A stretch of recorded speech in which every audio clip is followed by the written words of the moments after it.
XSFM입니다. I, D, W, K.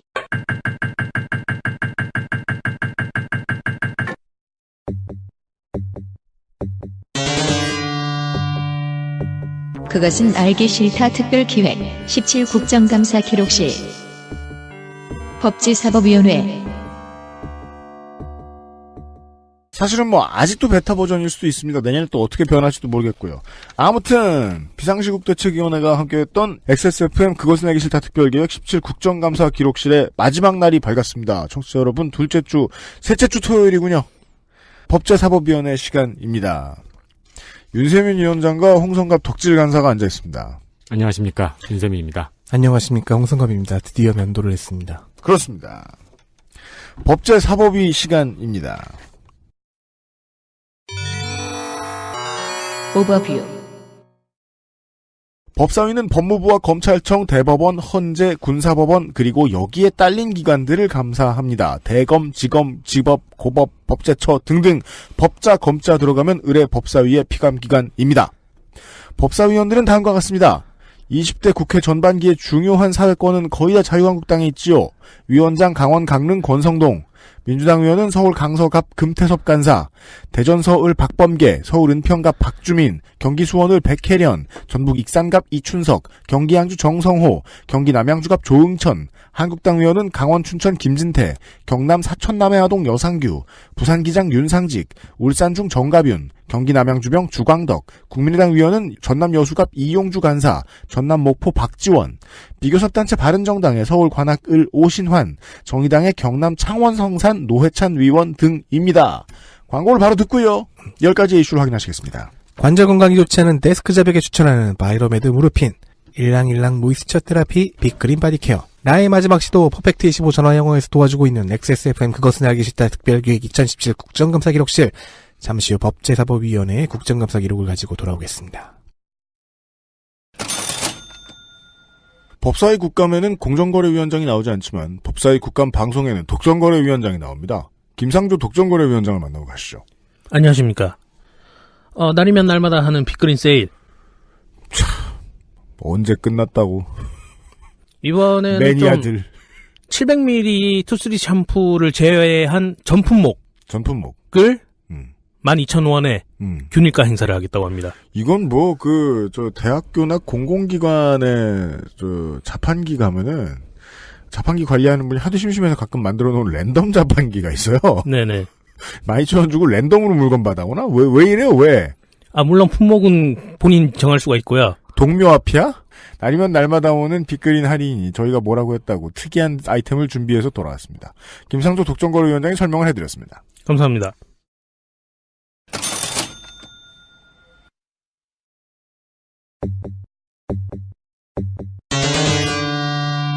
이슈 10. 잠시 후가 되었습니다. 10가지 이슈 중에서 첫 번째는 위원장의 이야기입니다. 고양이 공수처.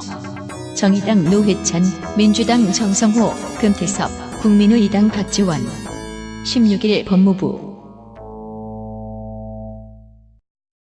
법무부가 12월 15일에 공수처 설치안을 발표했습니다. 10월 15일에 발표했을걸요? 법무부가 10월 15일에 공수처 설치안을 발표했습니다. 빨리 수정하고 좋아요. 그런데 처음 개혁위가 발표했던 것에 비해서 규모가 반 이상 줄었습니다. 그게 이제 쟁점이었죠? 최대 122명으로 예상했었던 인원도 처장 1명, 차장 1명, 그리고 검사 25명 이내로 줄었습니다. 그래서 최대 55명. 직원까지 포함해서요. 보통 이렇게 하중이 클 곳에 인원이 적게 배치되면 둘 중에 하나입니다. 너무 바빠서 아무도 안 가려고 하거나 너무 바빠서 결국 어느 일을 해야 할까라고 고민하다가 아무 일도 하지 않고 땅콩만 까먹게 되거나. 그렇죠.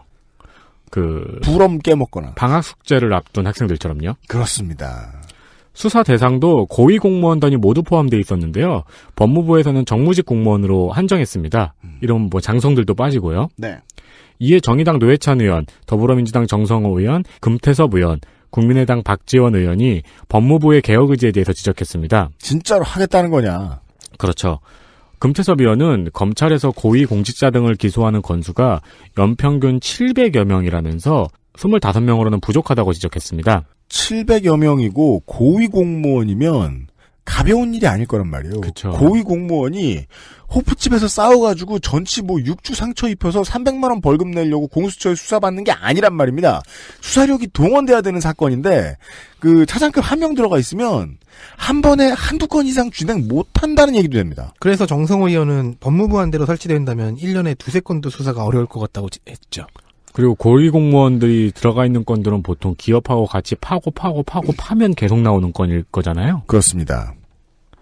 박지원 의원은 호랑이 안으로 나온 공수처안이 고양이가 됐다고 지적했습니다.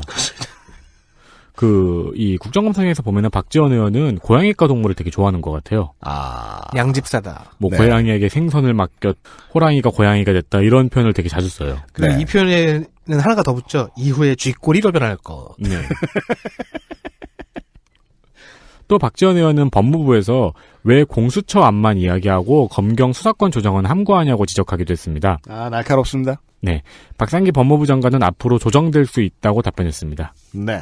박상기 장관은 이 반토막 규모가 이것은 규모를 축소한 게 아니다. 그럼요. 합리적인 수사 규모로 조정한 결과다. 그게 축소했다는 얘기잖아요. 그렇죠. 그러니까 누굴 위해 합리적인지를 되물어야죠. 법무부 안이 좀 더 합리적이라고 얘기하는 것 같아요. 그래서 법무부 안에 의하면 일단 대상도 이게 좁혀졌잖아요. 어쨌든 법무부 안에 따른 수사 대상에 해당하는 고위공직자가 기소된 경우가 작년에 6명, 올해 상반기 7명이어서 시뮬레이션 돌려보니 뭐 최대 55명이면 되지 않을까 그렇게 생각했다. 여당 국민의당 정의당의 의견은 공수처가 없고 이걸 다룰 곳이 없으니까 기소 인원이 적은 거 아니냐라는 것이고. 그렇게 나오죠. 예, 한국당과 이제 법원의 이야기는 검찰청의 이야기는 아니요. 법무부죠. 예, 법무부의 이야기는 지금도 충분히 많이 잡아들이고 있는데요. 그거하고 실제로 이제 가장 간판에 올리고 있는 얘기는 그거잖아요. 공수처가 너무 세지면 그것도 국가 권력의 일부 아니냐, 청와대 그죠. 권력의 일부 아니냐. 그죠. 예, 실제로 제일 두려워하고 있는 게 그거고요. 재난 컨트롤 타워는 누구? 민주당 정성호, 정의당 노회찬. 17일 법제처.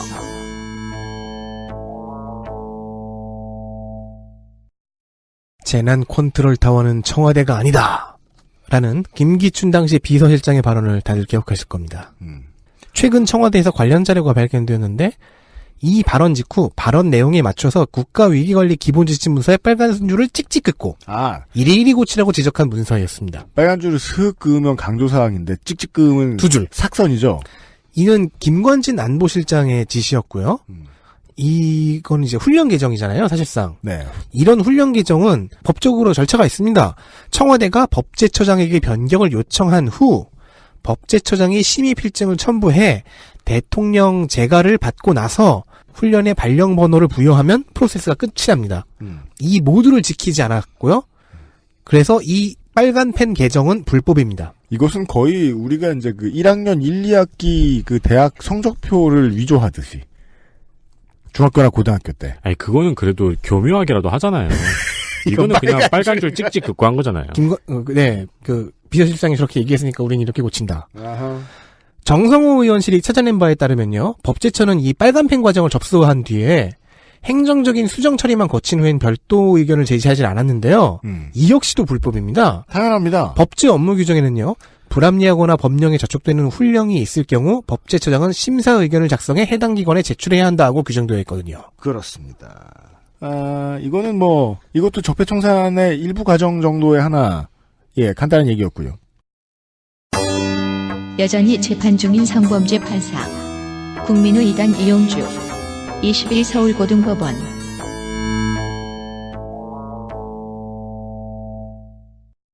지하철에서 휴대폰으로 몰카를 찍다가 시민에게 잡힌 성범죄 전담 판사가 있었죠. 네. 자유한국당 홍일표 의원의 아들로 알려져 있습니다.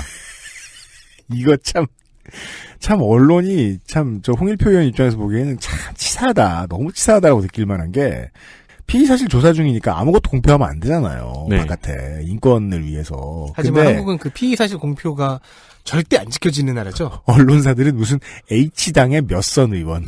어느 지역에. 처음부터 그렇게 깠어요. 맞습니다.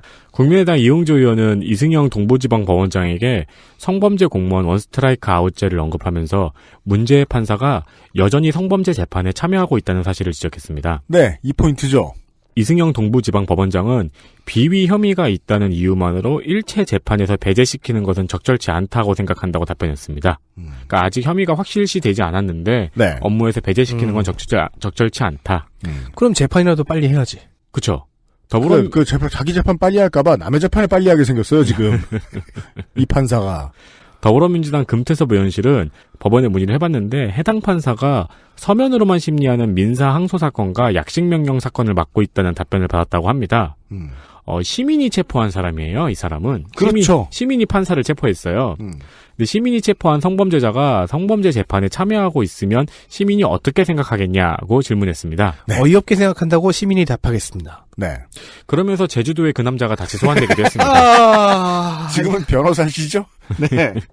이 원장은 특별히 드릴 말씀이 없다고 답변했습니다. 이승영 원장. 네. 그렇죠. 할 말이 뭐 있겠습니까? 좋은 답입니다. 네. 한편 이 판사의 수사는 4개월로 접어들었는데요. 여전히 지지부진입니다. 뭘 더 알아보고 싶은 거죠? 이런 간단한 사건에? 아프다는 이유로 검찰의 조사를 미루고 있다고 하네요. 원래 검찰에서 영장 나오면 마음이 아파. 내가 알아. 마음이 아프면 시민성 질환들이 도지고. 네. 누군지는 모르지만 판사 아들을 둔 한 의원의 재판도 지지부진하다고 합니다. 그렇습니다. 앞에서 이름 다 까놓고. 이 부자가 되게, 법원의 행정 서비스, 검찰의 행정 서비스를 매우 늦게 받고 있다. 네. 좀 신경 써줘야 될 필요가 있다는 말씀입니다. 금태섭 의원은 그것도 찾았더라고요. 이 지금 건강상의 문제로 조사를 미루고 있잖아요. 뭐가 문제인가? 근데 최근에 쓴 휴가가 병가가 아니었어요. 연차였어요. 아니, 그거는 그럴 수도 있죠. 네. 네. 비행 청소년의 대부. 정의당 노회찬. 24일 부산고등법원.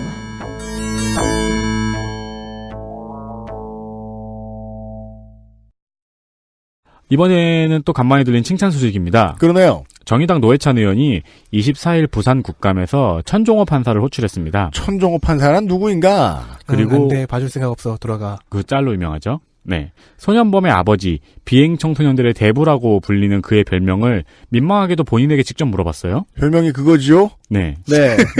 그래서 이런 답변이 나오도록 홍조를 띄고 아이조아가 나오도록 만들어줬어요. 왜냐하면 칭찬하려고 작심하고 불렀거든요. 부산 고검에 가서. 그렇습니다. 고법에 가서. 안돼 봐줄 생각 없어 돌아가만 보신 그런 짤만 보신 분들은 천 판사가 되게 무섭기만 한 사람인 줄 압니다. 네, 아니죠. 그러니까 거의 시민운동가죠 이 사람은. 네네. 네. 그러니까 되게 봐주지 않는 판결을 내려가지고 청소년들을 법의 나락으로 떨어뜨리는 판사인 줄 알고 계신 분이 있는데 청소년 족치기 좋아하는 그런 사람 아닙니다. 네. 그런데 오히려 판결을 통해서 갱생시킨 즉 소년법의 목적이 처벌보다는 확실한 갱생이 있다는 거를 이해하고 있는 분이죠. 그렇죠. 네. 그러니까 별명이 비행 청소년들의 대부죠. 네. 이것만 읽으니까 되게 나쁜 사람 같네. 왜 옛날에 조폭 영화 많이 나올 때 그런 설정 있었잖아요. 네. 청소년들 모아서 조폭 미래의 조폭을 키워내는 공공의 적 2. 그쵸. 보통 1년만 한대요, 소년 재판을. 그리고 이제 다시 가정법원 내 다른 재판으로 돌아가게 그런 식으로 임무가 되는데, 예, 이 천종호 판사 같은 경우는 본인의 요청에 의해서 현재 소년 재판을 8년간 하고 있다고 합니다. 네. 문영표 부산가정법원장을 불러서 이런 사실을 확인하고 이렇게 의지가 있고 열정이 있는 사람이 전문 분야에서 더 오래 일하도록 하는 것이 전문 재판부의 취지에 부합하는 것이라고 발언하면서 동의를 얻어냈습니다. 부산가정법원장이 네, 맞는 것 같다라고? 네, 동감합니다. 근데 사실 그렇게 대답할 수밖에 없는 질문이었어요. 네, 근데 어차피 그 문제는 법원행정처가 해결해야 되고 국회가 다시 법원의 구성을 바꿔놔야 되는 부분이라서. 예. 또한 보호자 감호 위탁을 받은 19세 미만 소년범 중에서 그중 일부를 6개월 동안 보호하는 사법형 그룹홈 제도를 이 천종호 판사가 제안해서 현재 운영 중입니다. 그렇습니다. 그래서 지금 이번에 국감의 노회찬 의원이 이 천종호 판사를 불러서 실제로 바깥에다 하고 싶었던 얘기는 그거죠. 이렇게 잘 운영되고 있는 갱생 시스템, 이 인프라에 돈이 안 들어온다. 네. 국가가 세금을 좀 더 쓰자. 예. 네. 그러니까 보호자 감호 위탁이라는 게 이제 보호자한테 다시 돌려보내는 건데 그 가정의 상태가 이 아이가 집에서 계도당할 수 있는 상태가 아니다. 그렇죠. 라고 판단이 되면은 이제 6개월 동안 다른 시설에서 지내게 하는 거죠. 그래서 이제 나라 돈이 들어가는데 이게 잘 안 되니까 천종호 판사는 사비를 내기도 했다. 그렇습니다. 이런 사실을 강조하고 천종호 판사에게 고맙다고 감사 인사를 했습니다. 저도 감사합니다. 네. 그리고 이제 할 말이 있으면 하시라고 이제 물어봤는데요. 천종호 판사는 비행 청소년도 대한민국의 청소년들이라며 그들의 미래를 위해 의원들이 관심과 지원을 부탁한다고 발언했습니다. 그렇습니다. 법사위가 아니면 나올 수 없는 얘기고 칭찬하려고 작심한 의원실이 있지 않은 이상 나올 수 없었던 장면이었습니다. 아마 그렇습니다. 이분이 천종호 판사가 한국판 힐빌리들을 직접 보고 있는 사람이겠네요. 그렇죠. 신문지 정의당 노회찬 19일 감사원.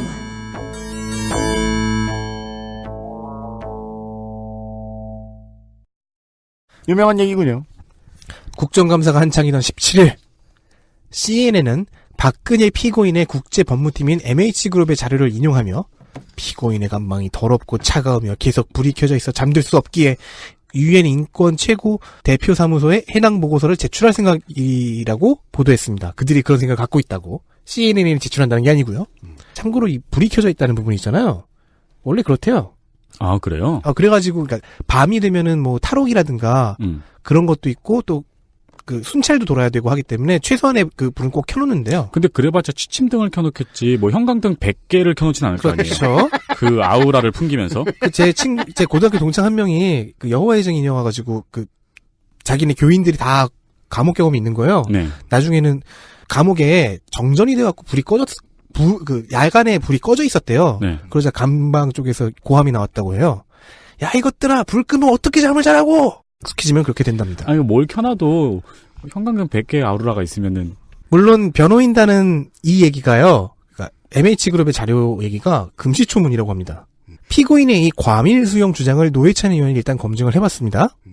작년 12월에 헌법재판소는 구치소 1인당 수용 면적이 0.3평, 즉 1.06 평방미터인 것은 위헌이며 2.58 평방미터 이상을 확보하라고 권고했습니다. 0.3평은 일간신문 2장 반 조금 안 되는 넓이에요. 그래서 노회찬 의원은 직접 이 면적의 신문지를 펴고 누웠습니다. 이대로 하면 박근혜 피고인의 법무팀인 MH그룹의 자료가 맞는 것 같죠? 그런데 박근혜 피고인의 수감실 면적은 그 10배인 10.08 평방미터였습니다. 네. 따라서 인권 침해 제소를 해야 될 주체는 박근혜 피고인이 아닌 다른 일반 수용자들 4만여 명이라는 겁니다. 박근혜 전 대통령 단 한 사람을 제외한 모든 수용자의 인권 문제가 제기되었습니다. 그리고 뭐 모든 수용자들 중에서는 또 전부는 아니겠죠. 이런 0.3평에 갇혀있는 사람들은. 그러니까 박근혜 대통령 단 한 사람도 아닐 것 같은데요, 왠지. 네. 이재용 부회장도 이런 데 있을까요? 왜 이 이슈가 감사원 국감에 등장했느냐? 노회찬 의원은 과밀 수용을 막기 위해 감사원이 직무감찰에 나서야 한다고 주장했기 때문입니다. 네. 현재 박근혜 때문에 나온 얘기가 아닙니다. 네. 현재 서울구치소의 수용 과밀도는 158.5%고요. 과밀 수용으로 인해서 이제 부산고법에 손해배상 소송을 낸 부산 쪽 수용자들이 2건 정도 승소한 바가 있습니다. 네. 그래서 헌재가 수용 면적을 늘리라고 권고를 한 거죠. 네. 이렇게 이야기가 진행되면서 박근혜 피고인은 쓱 지워졌습니다. 이 MH그룹에서 유엔 인권이사회에 이 박근혜 대통령의 인권 침해를 제기할 거라고 했거든요. 보고서를 네. 낼 거다. 네. 근데 이제 노회찬 의원이 하는 말은 유엔 인권이사회는 박 전 대통령 시절에 한상균 위원장 석방 등 여러 가지 인권 권고를 우리나라에 했는데 우리나라 정부에서 이걸 다 무시했다 이거죠. 그렇습니다. 그래놓고 이제 와서 여기에 제소를 한다는 게 얼마나 어불성설이냐. 예, 그런 문제 제기를 했던 겁니다. 네, 그래 보이고요. 그 2가지 정도. 하나는 실제로 제일 중요한 거는 교정시설의 면적이 늘어나야 된다. 아니면 불법 증축이라도 하든지 리모델링이라도 하든지. 그럼 내년에 저희는 불법 증축 문제를 다루겠죠? 그렇죠. 컨테이너 교정시설 막 이래가지고. 그거 말고는 이제 이 MH그룹이라는 데가요. 홈페이지를 봐도 그렇고 다른 데 뉴스를 봐도 그렇고 이런 변호사들이 있어요. 되게 유명하고 돈 많아 보이는 사람들이 잡혀 들어가면 무료로 어떠한 분야의 변론이 필요하면 해주겠다 라면서 명함 찌르고 다니는 사무장들이 있습니다. 그건 당연히 사무장들이 해야 되는 일이죠. 근데 그 사무장의 업무를 인터넷으로 하는 사무소도 많아요. 할 수 있죠. 왠지 상상력을 넓혀보면 전 세계의 독재자를 상대로 이런 영업을 하고 다니는 변호사 사무소도 어딘가 있지 않을까? 라는 생각이 드는 거예요. 아니 홈페이지에 고객이 떨렁 두라니요. 카다피 아들이랑 박정희 딸.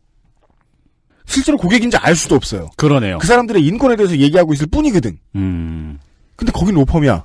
사법 서비스를 받고 있고 변호사가 필요한 고객 중에 한 명인 이 박근혜 전 대통령이 네. 그냥 영업을 당하고 있는 느낌이다. 젊었을 때는 사실 이런 사업 아이템을 고민하다가 별별 사업이 다 나오는데요. 왠지 독재자 변호를 아이템으로 낸 사무소가 하나 있는 것 같다. 그 정도? 끝나지 않은 유성기업과 갑을 오토텍 사태. 정의당 노회찬, 국민의당 이용주. 27일 대전고등법원. 노회찬 의원의 오랜 히트곡이죠. 매해 부르고 있습니다. 네. 지겹지가 않아요. 왜? 해결이 안 되니까요. 정의당 노회찬 의원실은 유성기업과 갑을 오토텍 사건을 언급했습니다. 둘 다 노조 파괴 사례로 아주 유명한 사건이죠. 오래된 이야기지만 현재도 진행형입니다. 네. 유성기업은 벌써 6년을 끈 사건인데요. 최근에 현대 측에서는 양벌 규정과 관련된 위헌 소지가 있다면서 위헌 법률 심판을 신청했습니다. 그래서 이게 지금 헌법재판소까지 간 거죠. 대단합니다. 노회찬 의원은 헌법재판소 판결과 임직원의 판결은 별도로 할 수 있는데 왜 임직원 재판까지 미뤘냐고 지적을 했습니다. 당연합니다. 실제로 이렇게 위헌 제청 신청을 한쪽에 해갖고 재판이 연기되는 케이스는 소송 당사자가 악용할 우려 때문에 별로 자주 있는 일이 아니래요. 자주 본 적 없어요. 그렇죠. 본 적 없어요. 그러니까 왜 위헌 제청은 또 따로 하고 이 건은 또 따로 진행을 하고 하는 게 대다수랍니다. 100%여야 되는 게 안 그러면 다 하죠. 누군가가 제소한 쪽의 사정을 봐주고 있는 거잖아요. 그렇죠. 근데 그리고 그 누군가는 법원에 있거나 할 가능성이 높잖아요. 그리고 법사에는 이 전문가가 드글드글하잖아요. 국민의당 이용주 의원도 법리상 반드시 재판을 연기해야 되는 것도 아닌데 재판을 미뤘다고 이건 재판부가 법과 양심에 따라 판단한 게 아니라 창조 컨설팅과 그 뒤에 있는 김앤장을 언급했습니다. 네. 법조계 이너서클에 의한 편파적인 견해가 담긴 것 같다. 네. 안철상 대전지방법원장은 법관의 업무 부담이 높아서 지체 가능성을 말하고는 노력하겠다고 답변했습니다. 거기서 이런 상황이 참 많이 나와요. 지금 이런 상황이 아니고 어떻게 더 나쁜 상황인데 이걸 어떻게 생각하냐고 말하면 답하는 사람은 지금 이런 상황인데 생각해보겠다. 이렇게 말하는 거예요. 맞아요. 그냥 바쁜 게 아니고 선배들 입김이나 아우라가 작용한 게 아니냐라고 물어봤더니 지금 답변이라고 하는 게 그냥 바빠서인 것 같다라는 거잖아요. 지금 6년 끈 사건 가지고 업무 부담이 높아서 지체 가능성을 말하면 몇 년을 더 끌겠다는 얘기인가요? 그렇습니다. 또한 노정현 천안지청장에게 갑으로토텍이 노동자를 기소한 사건은 노동부가 여러 차례 의견을 냈음에도 바로 송치해버리고 반대로 노조가 대법원까지 가서 가처분을 이겨서 고소한 사건에 대해서는 묵묵부답이라고 지적했습니다. 유성기업에 대해서는 강압적인 부당 노동 행위로 노동자들의 건강 상태가 악화되자 이를 노동부에서 건강진단 명령을 내렸어요. 기업에. 그러자 기업에서 이를 거부했습니다. 그러니까 노동부에서 기소 요청을 했습니다. 그렇죠. 그런데 그러니까 노동부가 뭘 하라고 했는데 기업이 안 해요. 네. 라고 하니까 노동부가 기소 요청을 한 거죠.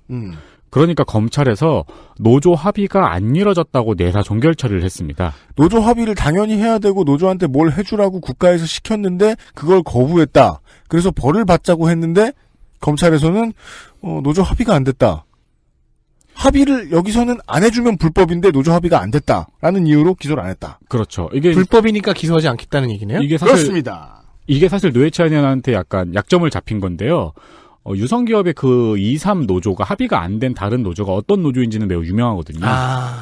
회사가 노조 파괴를 위해 만든 노조 파괴형 노조입니다. 그게 이미 그 법원에서 판결을 받았고요. 그래서 그런 사안들을 지적을 했습니다. 노회찬 의원이 화를 낸다고 냈는데요. 그래도 참 점잖아서 크게 화낸 것처럼 보이진 않았고. 맞아요. 네. 이럴 때는 샤우팅을 좀 해줘야 되는데. 네. 노정현 천안지청장은 앞으로 신경 쓰겠다고 답변했습니다. 네. 왜냐면 그 노회찬 의원실도 몇 년을 떠든 얘기고 장외에서도 그렇고 네. 예. 이제는 이뤄질 법하다고 생각하니까 좀 점잖게 굴었는지 모르겠습니다. 아무튼 이 이야기는 끝나려면 아직 먼 것 같습니다. 이영복이 무죄가 된다면 민주당 조홍천, 국민의당 이용주. 24일 부산고등법원.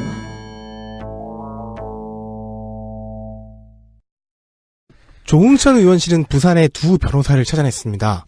둘 다 부산고법 출신이고 한 명은 아예 부산고법원장이었습니다. 전관예우 얘기군요.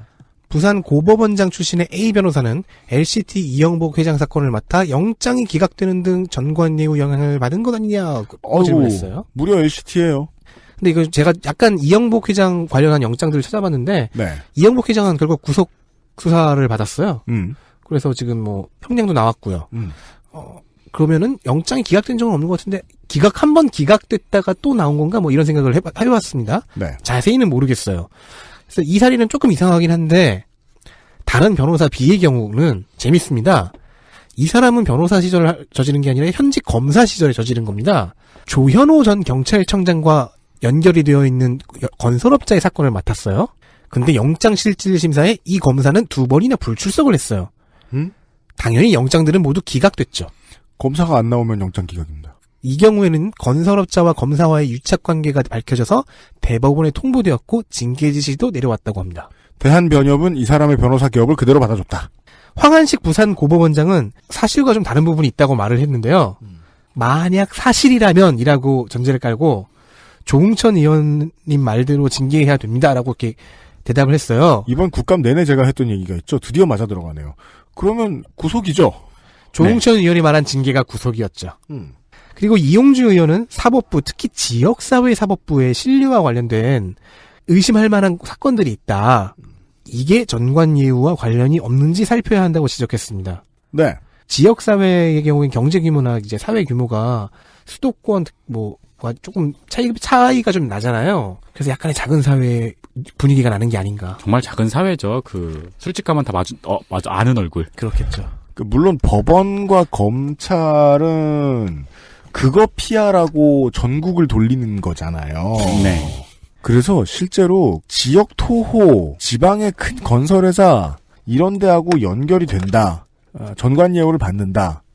그러면 전관예우 받는 그 사람이 먼저 작업해 놓은 가능성이 좀 높습니다. 나 여기에 정착해야지. 좀 슬픈 거는 부산 같은 제2의 대도시에서도 이런 작은 사회 분위기가 난다는 거는 좀 슬프긴 하네요. 또 건설은 또 그 사람이 그 사람인가 보더라고요. 네. 네. 7가지 이슈를 확인하셨습니다. 법사위의 나머지 3가지 이슈를 확인하시죠. 빨리 끝날 것 같은 박근혜 재판. 한국당 김진태, 민주당 이춘석. 21 서울고등법원.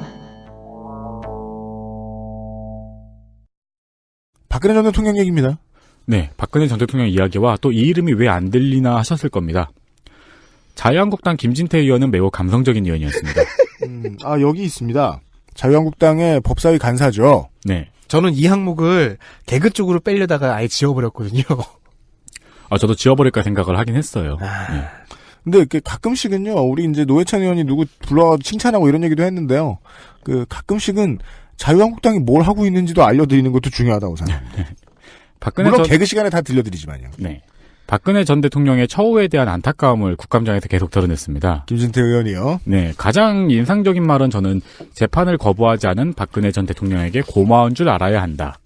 이 워딩이었던 것 같아요. 그래서 이게 박근혜 전 대통령의 구속수사가 시작되고 난 다음에 국민들이 많이 헷갈린 점이 있었어요. 이 재판이라는 게 안 받고 싶으면 미룰 수 있나 보다. 지금 길거리에 나가 사람을 하나 죽여야겠다. 싫은 사람을. 그리고 무리한 재판 일정을 지적하면서 재판치사라는 단어를 말하기도 했습니다. 저는 이거를 키워드만... 이 재판 치사 빤스 이런 게 아닙니다. 네, 저도 그렇게 봤어요. 키워드만 보고 재판이 치사하다는 뜻인가? 재판 받다 피곤해서 죽는다라는 말을 하는 거죠. 네. 야, 근데 이러면 정말 되게 많은 치사가 가능해요. 공치사. 스타치사. 과식치사. 그죠. 예. 나만 이상한 소리를 했구만. 공에 맞아 죽으면 공치사. 또 커피 많이 마시면 죽을 것 같은 데 있잖아요. 네. 지금 우리요? 예, 에스프레소 치사. 카페인 치사구나. 특히 이 과실치사를 가장 최근에 느낀 거는 장례 치사였어요. 장례식에서 죽을 것 같은 너무 피곤해가지고. 고인 말고 딴 사람이 네, 또. 네. 상주가 죽어가겠다. 네. 더블 장례. 줄장례. 그럼 사업상 하는 사람 장례를 갔다 왔는데 얼마 전에. 아이고야. 예. 특히 이 재판치사를 말하면서 돌아가실 지경이라고요! 라고 말하는 모습에서는 굉장히 진심이 느껴졌습니다. 이제 본인이 이제 박근혜 피고인에게 감정이입하면서 내가 이런 재판 일정이었으면 돌아버렸거나 뭐 그랬다. 이런 네. 얘기도 했었죠. 6개월 동안 한 80회 정도 재판이 진행이 됐죠. 그렇죠. 6년을 끈 가보로 토테카 유성기업하고는 좀 대비가 됩니다. 그렇습니다. 그러니까 그리고 김진태 의원은 이제 6년을 끌어달라 제발. 그리고 네. 박근혜 피고인은 다 참석하지도 않았어요. 그 발가락 아프다고 빠지고 병원에서는 그 발가락 괜찮은 것 같다. 그렇죠. 네. 한편 재판부에 대한 불신을 발언한 박 전 대통령의 발언에 대해서 법사위에서는 여당 의원들이 사법 질서를 부정하는 취지라고 발언했습니다. 더불어민주당 이춘석 의원은 변호인단이 사임하고 국선 변호사를 거부하면 고의적인 재판 방해라고 지적했습니다. 그렇죠. 나는 변호를 안 받음으로 재판도 안 받아. 네. 그리고 김진태 의원은 SNS에 박 전 대통령의 탈당 권유 징계안을 두고 의리도 없고 비정한 당엔 미래가 없다라고 올렸더라고요. 그렇습니다. 근데 왜 탈당 안 하고 이 당에 계속 있으신지는 잘 모르겠어요. 조원진의 품으로. 진짜요. 친박 해초 모이면 교섭단체가 나옵니다. 교섭단체 2개 나옵니다. 그 운영위에서 그 전희경 의원이 이제 막 이렇게 색깔론을 펼치니까 하태경 의원이 딴 데에서 여자 김진태라 그랬잖아요. 그러니까 홍준표 의원이 다음에 전희경 의원을 데리고 진짜로 여자 김진태라 그래? 이런 얘기를 했다는 언론 보도가 있었거든요. 네. 그러니까 자유한국당 내에서도 그렇게 좋은 얘기가 아닌가 봐요.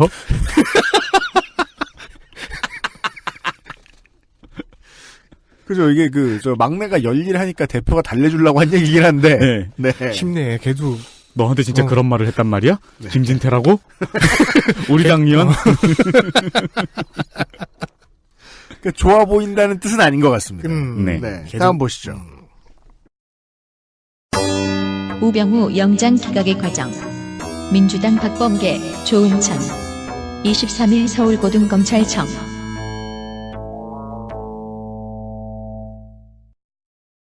(23일) 서울고등검찰청을 비롯한 여러 지검들의 감사하는 자리에 스타는 윤석열 서울중앙지검장이었습니다. 이날은 윤석열 지검장이 모든 이슈를 빨아들이면서 윤석열 국감이란 별명을 얻었죠. 왜냐면 많은 사람들이 참고인의 답변을 듣자 얼마나 비리를 저질렀나, 얼마나 행정을 소홀히 했나 이런 게 아니라 그냥 윤석열의 얘기를 너무 듣고 싶다. 이야기쇼 윤석열 이런 거였단 말이죠. 가장 중요했던 씬은 우병우 전 수석 수사에 대한 이야기를 털어놓는 장면이었습니다. 사실 이게 정말 중요한데 언론에는 딴 게 더 많이 나왔죠. 작년 8월에 우병우가 가족회사 정강의 비리 등 의혹을 받고 있을 당시 그 김수남 전 총장 등 검찰 수뇌부와 통화를 몇 번 하여 수사무마 의혹이 제기된 바가 있어요. 안태근 전 법무부 검찰국장, 김수남 전 검찰총장들과 이제 통화를 여러 번 했다는 거죠. 조응천 의원은 우병우와 검찰 최고위층과의 통화의 시간이 16분, 17분, 21분, 15분, 22분, 5분 이런 식으로 있었던 것을 들어서 이런 건 조사하는 게 맞지 않냐 했더니 법무부에서는 사생활 침해라고 답했다는 거예요. 그리고 어제 즉 22일에는 사무 처리 관련 통화였다고 답변했다는 겁니다. 그거 바람둥이구만. 아니 보세요. 제가요. 그것도 상사들이랑 어제 인권재단 사람하고 통화하고 조성주 소장하고 통화했거든요. 네. 제가 조성주 소장하고 되게 긴 얘기를 한 줄 알았어요. 네. 안부도 묻고 일정도 잡고 할 거 다 했어. 방송 뭐 할 거냐고 얘기하고. 네. 끊으니까 45초인 거야. 저랑은 업무 통화가 그래요 원래. 저랑은 거기 3분의 1이잖아요. 업무 통화란 게 그렇다고. 5분도 긴데 21분? 네, 아유. 예. 그러면서 법무부가 아직 우병우의 근에서 벗어나지 못하고 있느냐는 질문을 했죠. 윤석열 지검장은 우병우의 통화 상대방이 우병우 직후에 누구와 통화했는지 알기 위해 통신영장을 청구한 적이 있다고 합니다. 이미 청구했었다. 네, 2번이나요. 그리고 2번이나 기각되었답니다. 자, 윤석열 지검장이 중요한 힌트를 줬죠. 지금 내가 계속 노력하고 있는데 법원이 기각해요? 그러니까 이 우병우와 통화를 하면서 무슨 내용이 오갔는지는 알 수 없죠. 도청했던 것도 아니고 도감청을 했던 것도 아니고. 그러면 대신에 안태근이나 김수남이 우병우랑 통화한 다음에 그 직후에 혹은 조금 있다가 누구한테 전화를 했느냐, 문자를 보냈느냐가 중요한 거죠. 그렇죠. 그 연결고리를 알아내야죠. 네. 근데 그 통신영장은 기각을 2번이나 당했고요. 그래서 박범계 의원이 김수남 전 총장과의 통화 다음 연결 내역에 대한 영장이었습니까? 하니까 누구의 통화 다음 통화라고 말씀드리는 것은 어렵다라고 전제한 후에 수신자가 밝히기를 거부합니다. 아니요. 이거는 수사 대상을 특정하게 되는 거죠. 그 사람이 준비를 하겠구나. 그렇죠. 네. 김수남이냐 안태근이냐를 정확하게 핀포인팅하는 거니까요. 어쨌든 이렇게 전제한 후 재청구까지 2번 기각되었다며 이런 수사는 하지 말란 모양이다라고 발언했습니다. 네. 당시 영장 전담 판사가 지금도 영장 전담이랍니다. 윤석열 지검장은 그 얘기를 하러 나온 겁니다. 도와달라고. 네. 내 손에서 안 된다. 예, 힘 좀 써달라 입법부에서 이 얘기하러 나온 겁니다. 그리고 법무부는 지금 영장 전담 판사를 리어레인지 해야 된다는 주문을 어떤 의원실 혹은 여당 전체로부터 받았을 것입니다. 예. 마지막 이슈 보시죠. 조망 가능한 군부대. 민주당 박범계. 19일 감사원, 27일 대검찰청.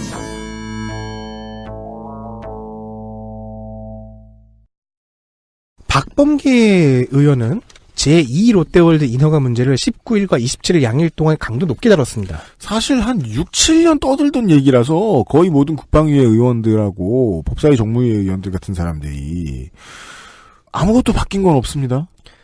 롯데월드는 우뚝 솟아있고요. 그리고 새로운 시각이 등장했죠, 이번에. 왜요? 이게 롯데월드는 6, 7년 떠들던 얘기잖아요.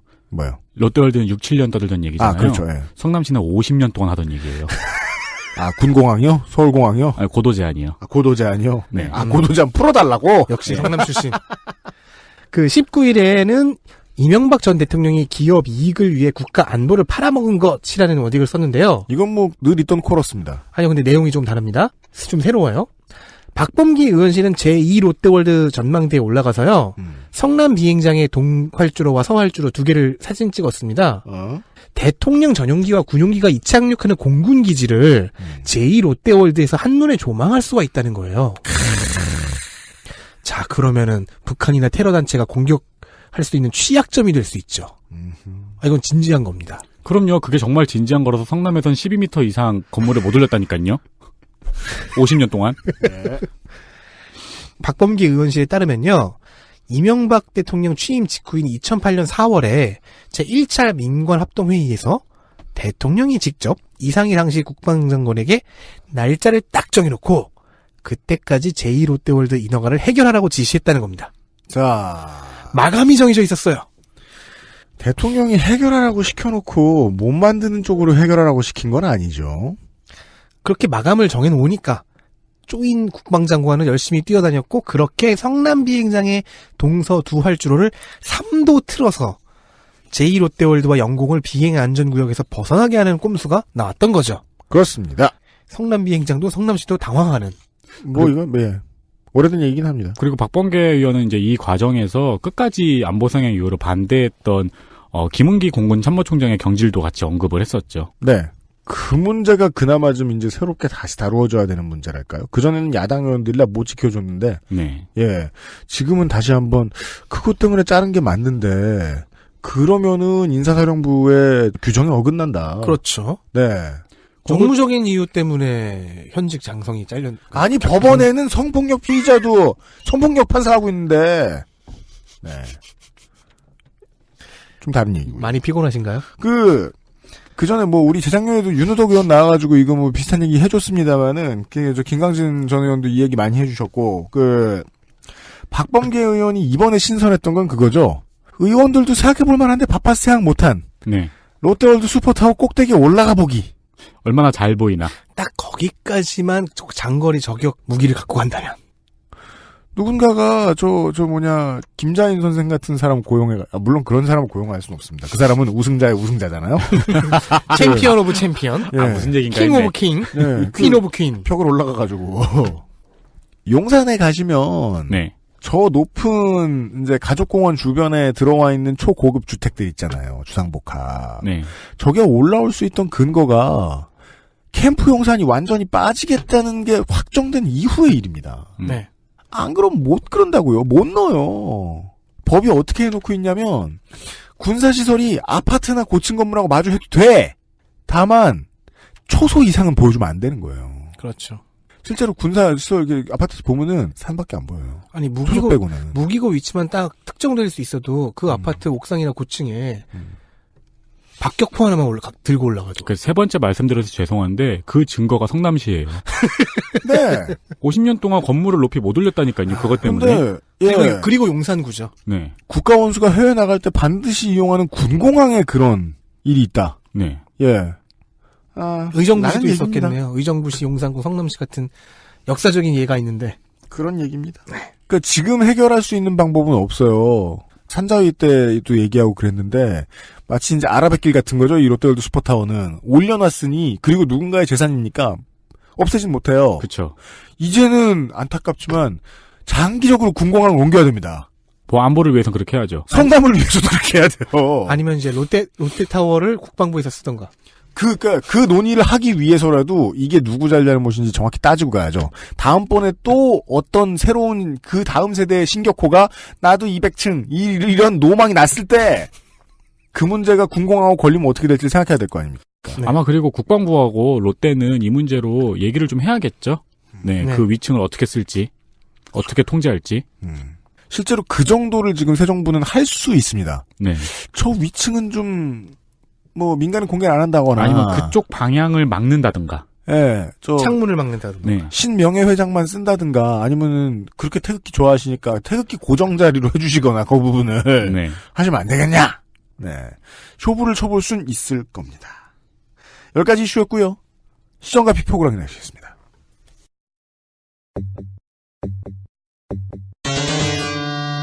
주목할 만한 시전과 피폭. 다이나믹 듀오. 정의당 노회찬, 국민의당 박지원. 법사위는 유난히 파행 상황이 자주 난 위원회입니다. 그건 매번 국감에서 그렇습니다. 그래서 저희가 이슈 뽑는 할 게 많고요. 고생을 파행이 했죠. 많고 고성이 많이 오갑니다. 네. 13일 헌법재판소 국감에 파행된 것을 시작으로 수시로 여야가 그리고 각 정당이 충돌하는 일이 잦아졌습니다. 네. 17일은 두 번째 대규모 파행 위기가 있었는데요. 아주 막가파야. 선배들 앞에서 무슨 버릇없는 짓이냐. 국정을 논하는데 무슨 나이를 따지냐. 반말하지 마라. 집권여당 완장질 그만하고 창피한 줄 알아라. 죽여버리겠다. 등의 표현들이 등장해서 죽여버리겠다는 누구야? 30대 중반 이상에게 향수를 느끼게 했습니다. I will kill you. 요즘도 적당한 표현 아머킬류예요. 확실한 의지를 보여주죠. 이렇게 고성과 욕설이 오간 결과 국민의당 박지원 의원과 정의당 노회찬 의원 둘만 덩그러니 국감장에 남은 상황이 만들어졌습니다. 되게 반에서 싸움 크게 나면 마지막까지 가만히 앉아있는 성격 좋은 두 사람이 네. 한두 사람이 있어요. 네. 재미있는 장면이 두 개가 있었는데요. 제가 가장 재미있었던 거는 김진태 의원이 이제 이의를 제기하니까 네. 이춘석 의원이 거기에 이제 비공식적으로 이의를 제기했거든요. 그러니까 이제 위원장이 발언 기회 얻고 얘기하시죠라고 했어요. 그러니까 옆에서 박범계 의원이 시간 3분 줘. 이렇게 이야기한 거예요. 그러니까 네. 권선동 위원장이 박범계 의원님이 진행하시죠. 반말하시면서. 네. 라고 했고 서로 반말했다 안 했다로 또 잠깐 설전을 했어요. 그러면서 이제 여당 완장 얘기 나오고 네. 선배들 얘기 나오고 나이 나오고. 박범계 의원이 잘했어야 됐다. 네. 왜냐면 누군가가 비트 줘 그런다. 바로 탈락이죠. 그렇죠. 비트는 주세요 하는 그렇게 해서 것이다. 이제 모든 의원들이 난장 싸움을 벌이고 퇴장을 해서 둘만 남았죠. 두 의원은 우리 둘이 국감할까요? 네. 국감이 더 잘 될 것 같네요. 등의 만담을 주고받았습니다. 올해 국감에서 가장 큰 목소리. 바른정당 오신환. 사실 그 싸움은 누군가의 의사진행 발언 시간이었어요. 네. 모든 싸움은 어떤 의원의 의사진행 발언 오신환 의원이었나? 시간이에요. 네. 바른전당 오신환 의원의 의사진행 발언 시간이었는데 그래서 싸울 때 자세히 들어보면 누가 작은 목소리로 제 의사진행 발언 중입니다. 제 의사진행 발언 중입니다라고 하는 게 들려요. 그래서 결국에 오신환 의원이 폭발하죠. 그게 이제 그랬는데 싸우는 사람이 듣질 않으니까 이 오신환 의원이 박범계 의원님 이러면서 엄청난 사자호를 날렸어요. 왜 이렇게 소리만 질러요? 하면서. 여기서 지금 윤세민 위원장이 설명해주고 있는 건요. 오신환 의원의 목소리가 너무너무 컸다는 겁니다. 기차화통. 국감 최고의 샤우팅이 나왔습니다. 역시 연극 배우 출신의 발성이 돋보이는 순간이었습니다. 맞습니다. 그렇습니다. 근데 여기서 더 웃긴 거는 오신환 의원이 그렇게 진짜로 화나가지고 진심으로 소리를 지르니까 바로 옆에 있는 박지원 의원이 피식 웃으면서 자기도 소리 지르면서. 그러니까 이렇게 둘이서만 남았지. 네. 그리고 또 옆에서 피식피식 웃으면서 귀 아파. 박지원 의원은 마음이 편하다. 그죠? 남겨진 뒤에 한 얘기를 봐요. 우리 둘이 할까요? 20대 국회의 유일한 연기 전공이죠. 오신환 의원. 제가 지금 자료를 찾아봐야 될 텐데, 제가 지금까지 본 바에 의하면, 군부 정권이전 모르겠어요. 60 들어와서 87 체제 이후에, 한예종 오비로는 유일한 국회의원인 걸로 알고 있습니다. 오신환 의원. 되게, 풍운한데, 절대로 조수당 계열이 못 들어가던 지역구죠, 관악을. 네. 예. 거기서 이제 무주공산을 딛고 일어나서 재선 의원이 된 사람인데, 운이 좋은 것에 비해서 언론의 주목을 많이 못 받았죠. 네. 거의 이제 의정 활동 동안 가장 많이 뉴스에 나온 게, 이번에 목소리 제일 컸다. 였던 것 같아요. 네. 저는 개인적으로 둘이서만 하면 국감이 더 잘 될 것 같다는 이 두 영감님들의 만담이 그냥 허투루 들리진 않았어요. 그렇습니다. 노회찬, 박지원이면 상당히 피감기관을 짜증나게 할 수 있지 않을까. 그렇습니다. 카메라의 힘. 한국당 권성동.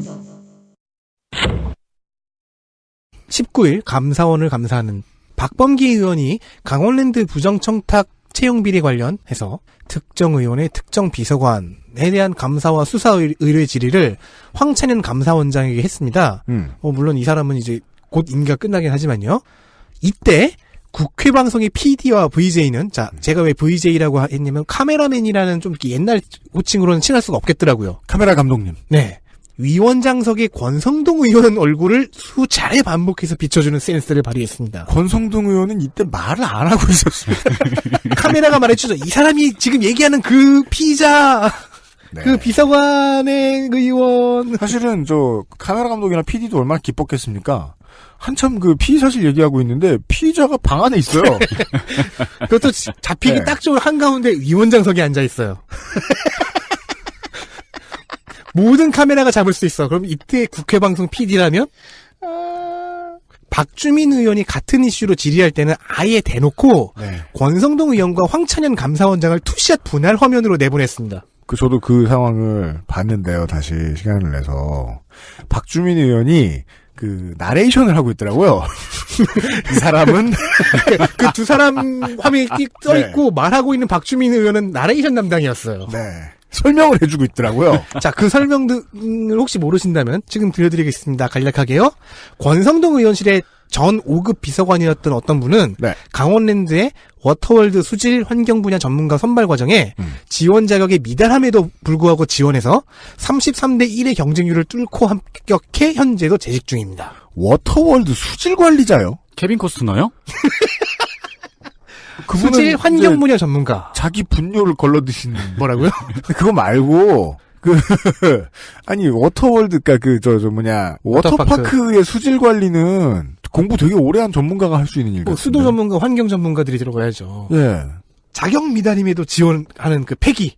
그리고 33대 1의 경쟁률을 자격 미달인데도 뚫고 합격하는 폐기. 카메라 워크는 저는 그게 제일 웃겼는데요. 뭐요? 오신환 의원이 소리 지르니까 카메라맨이 깜짝 놀래가지고 카메라 막 흔들리는 장면이 있거든요.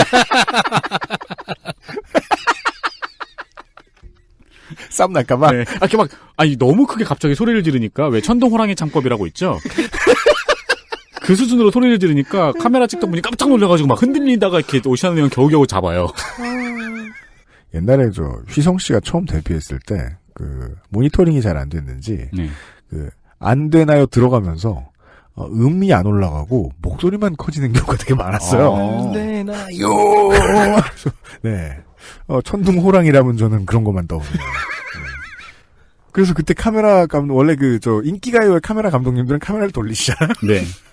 느린 노래인데 그땐 돌리시고 그랬던 기억이 나요. 옛날에 박명수 씨는 음이 안 올라가서 카메라가 위로 올라간 적이 있었는데. KTV도 소리 지를 때는 카메라 좀 돌려주고 했으면 좋겠어요. 근처로 가서 사이키 좀 쏴주고. 네. 하나 더 있네요. 대변인 한국당 김진태. 드래곤 나자라는 명작이죠. 아, 네. 그게 그냥 흔히 드래곤 등장하는 판타지 소설인 줄 알았는데 실제로는 좀 약간 철학적인 개념들을 담고 있는 소설이었죠. 드래곤 나자를 보면은 운차이 발탄이라고 아내가 아닌 여자와는 대화를 할 수 없는 등장인물이 있습니다.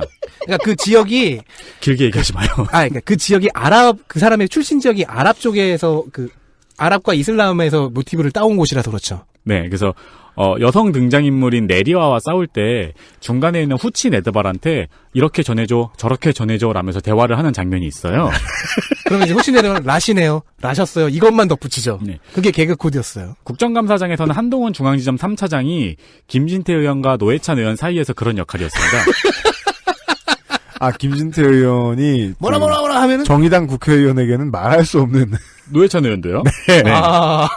그런 관습이 있었나요? 김진태 의원이 태블릿 PC의 파일 열람 생성 시간과 파일 열람 시간과 생성 시간을 문제 삼자 노회찬 의원이 한 컴퓨터로 문서를 열 때 생기는 생성 파일이지요? 라고 한동훈 차장한테 질의하는 거예요. 네. 또 김진태 의원이 문서 열람 시간이 JTBC 발표 시간과 다르다고 문제 삼자 또 이제 노회찬 의원이 한 컴퓨터가 그리니치 표준시로 기록하죠? 라고 또 한동훈 차장한테 물어봐요. 라시네요. 불쌍해. 그렇다고 말하시네요. 메신저 하러 나오는 그 증인들이 간혹 있습니다. 네. 그런 다음에 또 이제 김진태 의원이 어디서 또 배워왔나 봐요. 그렇다 쳐도 10월에 영국은 서머타임이라 가지고 1시간이 빈다고 또 지적을 했어요. 그러니까 이번에 노회찬 의원이 서머타임이랑 그리니치 표준시랑은 다른 거죠. 이게 메신저 역할, 대변인 역할을 가운데 딱 두고서 태블릿 PC 조작성을 얘기하는 측과 그걸 무력화하는 측의 논리가 제대로 맞붙어서 후자가 이긴 케이스죠. 한동훈 차장도 답변을 좀 하긴 했는데요. 대체로 예만 했습니다. 그렇습니다. 본인의 역할을 정확히 알고 있었습니다. 네. 파이널 4 확인하시죠. Final Four.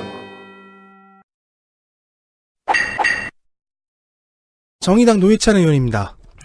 활약상을 보고 있으면 원탑. 그렇습니다. 네. 왜 최고수들만 한다는 그 포즈 있잖아요. 뭐요? 자료를 그냥 슬쩍 본 다음에 자료를 바닥에 깔고 눕기. 슬쩍 보고 그게 아니고요. 자료를 슬쩍 본 다음에 자료를 탁 내려놓고 유승민 의원이 흔히 하는 그 각도. 위든 아래든 45도 각도 하나 딱 잡고 쭉 읊는데 자료 인용과 자료에 대한 해석과 그에 따른 이제 논지 전개가 술술 흘러나오는. 그 래퍼들 많이 출연하는 그 미국 라디오 채널 뭐죠? 핫 97. 그런 데서 이렇게 프리스타일 하듯이. 그거 아직도 들어요? 예. 이렇게 던져놓고 이렇게 주제 단어 슥 보고 바로 비트 받아가지고. 네네네. 바로 던지는. 네. 그러니까 논리가 굉장히 치밀해서 되게 성실했어요. 그러니까 17일 파행 위기 상황에서 박지원 의원과 단둘이 남아있던 모습이 바로 그 법사위 투톱의 투샷이었습니다. 네. 그렇다면 다음은. 국민의당 박지원 의원입니다. 아무래도 경험을 무시할 수는 없는 것 같습니다. 진짜 베테랑이더라고요. 네, 그리고 계속 법사위에 있었어요. 네, 박지원 의원은. 되게 이렇게 등 기대고 앉아가지고 약간 비실비실 웃으면서 앉아 있는 것 같거든요. 계속 누가 화내면 웃으면서 보고 막 자기도 소리 지르면서. 되게 얄미운 할아버지 같아. 네. 그러니까 그런 말 하고 있는 것 같은데 생각해 보면 질의들은 전부 다 무게감이 있었습니다. 그렇습니다. 그리고 이슈 하나에 집중하는 것보다 이슈 여러 개를 엮어요. 그렇게 해서 거시적인 담론으로 연결을 합니다. 네. 상당한 솜씨죠. 네. 다선들 중에서요. 이렇게 국회에 쌓인 내공이 있는 사람들이 간혹 있습니다. 네. 네. 민주당 조응천 의원입니다. 물론 청와대 내부 사정과 돌아가는 프로세스를 잘 알고 있다는 것도 중요한 전공이긴 하죠. 무려 김대중, 노무현, 이명박, 박근혜 4개 정부를 거쳤으니까요. 그렇습니다. 어쨌든 자신의 전공 분야인 검찰과 사법체계에 대해서는 정말 훌륭한 전문성과 집중력을 보여줬습니다. 더불어민주당 이춘석 의원입니다. 이 사람도 중진이죠. 네. 자유한국당에 김진태 의원이 있고 그에 맞서는 민주당 박범계 의원이 있었잖아요. 네. 근데 둘의 싸움이 그렇게 바람직한 모습은 아니어서 사실 네. 보는 사람 입장에서는 그놈이라는 비판이 가능합니다. 근데 이춘석 의원처럼 차분하게 펀치라인으로 방어하는 타입이 민주당에 있었기 때문에 여론은 아무래도 좀 민주당 쪽으로 기울었죠. 자유한국당에는 주광덕 의원이 있긴 했었는데 네. 차근차근 공격하는 타입이 근데 그 한 명뿐이라서. 그렇죠. 네. 이렇게 법사위에서 뛰어난 활약을 보여준 4명의 감사반 감사위원들까지 확인하셨습니다.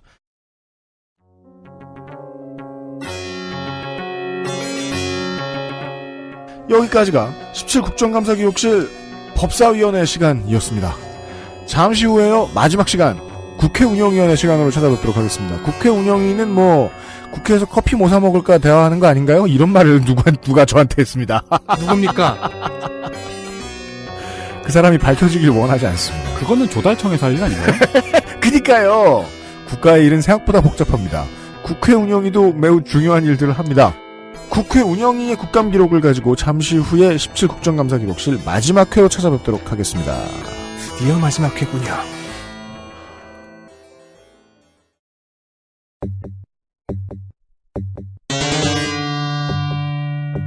그것은 알기 싫다 특별기획 17 국정감사기록실 국회 운영위원회 그것은 알기 싫다 17 국정감사기록실 마지막 시간 국회 운영위원회 시간에 인사드립니다. 페르시아 왕자도 이제 안녕이군요. 비상시국 대책회의입니다. 유승균 PD고요. 윤세민 위원장과 홍성갑 덕질간사입니다. 네, 안녕하십니까. 윤세민입니다. 안녕하십니까. 홍성갑입니다. 드디어 이날이 왔습니다. 오버뷰.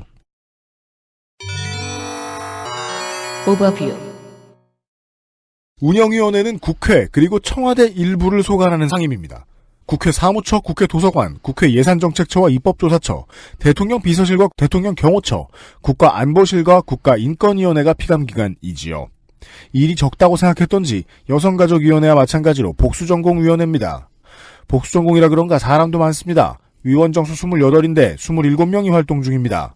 사회권은 여기도 야당입니다. 한국당 충북 청주상당 정우택 위원장, 의원은 민주당 서울 중랑을 박홍근 간사, 충남 아산을 강훈식, 경남 김해을 김경수, 서울 강북을 박용진, 비례대표 송옥주, 재윤경, 서울 노원을 우원식, 제주 서귀포 위성곤, 서울 금천 이훈, 대전 유성갑 조승래, 경기 남양주갑 조응천, 한국당 서울 도봉을 김선동 간사, 비례대표 김규환, 경북 포항북 김정재, 인천 연수을 민경욱, 경기 이천 송석준, 경남 밀양 의령 하만창녕 엄용수, 대전 중 이은권, 대전 대덕 정용기, 대구 북갑 정태욱, 국민의당 광주 광산을 권은희 간사, 광주 광산갑 김동철, 비례대표 이동섭 최도자, 비교섭단체 바른정당의 서울 중성동을 지상욱, 정의당 경남 성산 노회찬 의원 등이 감사반에 참여하고 있습니다. 광고 바로 가고!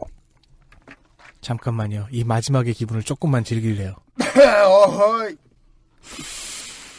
이제껏 실천해온 당신을 위한 노트북 한국 레노버. 매일 새로 사용자 만족도를 확인하는 서울정보소통광장. 급부상한 대한 29데이즈에서 도와주고 있는 XSFM 그것은 알기 싫다 특별기획 2017 국정감사기록실. 잠시 후 운영위원회의 국정감사기록을 가지고 돌아오겠습니다.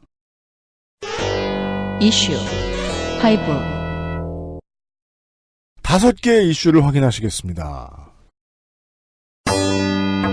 국회도 한국 사람 사는 곳. 민주당 조응천 7일 국회 사무처. 조응천 의원은 국회에서 있었던 불미스러운 일을 지적했습니다. 자, 국회도 감사합니다. 그렇습니다. 네. 국회 사무처 내에서 성추행, 출장비 횡령, 음주폭행 이런 게 금년에 유달리 많이 일어나서 그래요? 네, 감사도 받았고요. 네. 그리고 지난 8월 말에 우윤근 당시 사무총장이 대책 마련을 공언한 바가 있습니다. 특히나 일 많고 야근 많은 회사는 부처는 언제나 이런 윤리 문제 신경 많이 써야 됩니다. 네. 국회는 잠재적인 우범지대라고 봐야 될 거예요. 그러니까 여기서 말했던 사건은 감사 당시였던 7일부터 2달도 되지 않아서 예산정책처에서 일어난 일입니다. 예산정책처에서 국회 연수원으로 1박 2일로 연수를 갔거든요. 아, 한 2달 반 전이라는 거네요. 지금으로부터도. 그렇습니다. 2달 전, 예. A 과장이 팬티바람으로 연수원을 돌아다니면서 직원들을 술병으로 위협하고 이런 비슷한 그림은요. 대학교 MT. 옛날에 PC 횡스크롤 게임인 고인돌 같은 데서 볼 수 있는. 왜 속옷바람으로 둔기 및 흉기를 들고 뛰어다녀? 왜? 이런 아저씨들은 꼭 꼴배기 싫게 트렁크 입어요. 아, 고인돌 하고 싶어지네요, 갑자기. 술병으로 위협하고 아이템은 먹었네요. 그거 참 웃기죠? 술병 아이템은 하나 먹으면 여러 개 던져요? 네. 네. 그리고 B 과장은 타카 소속 여성 분석관에게 여성 비하적 쌍욕을 했다고 밝혔습니다. 어허이. 이에 그 여성 분석관이 울면서 하소연하니까 이를 무마하려고 하고, 그리고 조홍천 의원이 이제 이거를 국감에서 질의하려고 폼을 잡았죠. 물어보고 수사하러 다니고. 아, 그렇겠죠. 조사를 다녔겠죠. 네. 조홍천 의원실이. 네. 의원실이 딱 나오니까. 그러니까 피해자를 왕따시키면서 가해자로 몰고 가려는 분위기가 있었다고 강조했습니다. 독특하긴 해도 기관만 다르지 사실 이런 지적은 국정감사 모든 위원회에서 나왔죠. 네. 업체, 공공기관, 맞습니다. 국회도 다를 바가 없네요. 병원. 또한 국회 지원 부서들이 폐쇄적이고 입법고시 출신들이 카르텔이 강하다고 지적했습니다. 행정부의 감시가 여기까지 미치지 않는다고 지적했죠. 네, 사실 문 닫고 고스톱쳐도 모른다고 그런 워딩까지 했어요. 아, 하긴 불 끈다고 야근하지 말라고 누가 돌아다니면서 뭐라고 절대 하지 않는 곳이 국회니까요. 그렇죠. 국회 사무처 김교훈 사무총장은 이런 문제가 일어났을 때 신고할 수 있는 시스템을 만들자고 답변했습니다. 뭔 소리야? 이건 문제의식이 없는 거예요. 소원 수리함 갖다 놓겠다는 거 아니야. 그렇죠. 화장실에. 전임자 우윤근 사무총장의 워딩과 크게 다르지 않죠. 말이 나가지 못했죠. 조홍천 의원은 또 여러 가지를 지적을 했는데요. 의원들이 엄청난 스펙의 인턴들을 최저시급으로 주고 있다고 이제 의원들 자기 자신들도 반성해야 된다고 그런 의미로 이야기를 했습니다. 그리고 국회 내 무기계약직도 시중 노임 단가를 적용하지 않고 있다고 지적했습니다. 허허. 시중 노임 단가라는 게 있어요. 이게 제안서 쓰는 사람들은 많이 봤을 거예요. 네. 네. 제가 만약에 옛날에 IT 업체에 했을 때 시중 노임 단가대로 돈을 받았으면은 지금쯤은 티타늄 자전거를 한 세 대쯤 굴릴걸요? 저는 얘기는 이렇게 뭐냐면 마이바흐를 샀을 거란 얘기처럼 들리는군요. 저는 SSD를 최고급으로 한 3개 달았겠네요. 훨씬 많이 달어. 아, 그런 거예요? 네. 그렇게 많아? 아, 참. 물가도 모르고 불쌍해 죽겠네. 네. 이 당연한 얘기도 국회 운영위 국감에서 사실은 늘 나오더라고요. 아무도 신경 안 쓰는데. 비정규직 임금의 문제 다루고, 네. 그 다음에 이제 비정규직의 처우 문제 이야기하고, 직장 내 성폭력 이야기하고, 야근 근절에 대한 이야기를 감사 때든, 정기국회 때든 언제든 이야기하고 다녀야 되는 이 정치인들이 모여서 일하는 국회에서 재심하다. 네. 라는 이야기. 그러면은 국회는 입법 노동자들이 있는 곳으로서가 아니라 그냥 공공기관으로서 할 말이 이건 거예요. 국회에 돈이 배정이 안 된다. 인력도 더 필요하다. 의원실에 돈이 배정이 안 된다. 라는 얘기를 하거든요. 하나도 이해가 안 되는 거예요. 국회에서 국회의원들이 모여가지고 배정을 하라고. 그럼 여론이 두렵다 그러거든요. 여론 설득 작업을 하라고. 여론 설득을 안 하려고 그래요. 여론 설득을 국회의원의 특권이 미운 거는 이해를 하겠다. 그렇다고 해서 국회에 일하는 노동자들이 임금을 덜 받는 건 아니지 않느냐. 나쁘지 않느냐. 라고, 정치부 기자들한테라도 맨날 얘기하고, 표제 그렇게 못 뽑아내도록 자꾸 말려야지. 의원과 보좌관들, 비서관들의 이 경무 상황을 계속해서 얘기를 어떻게든 하고 있어야 되지 않나. 바로 옆에 있는 노동자들보다 여론이 더 무섭다는 거죠. 네, 그렇습니다. 매우 당연히 그런 것 같더라고요. 네. 다음 보시죠. 남북 한라인은 오프라인. 정의당 노회찬. 6일 국가안보실.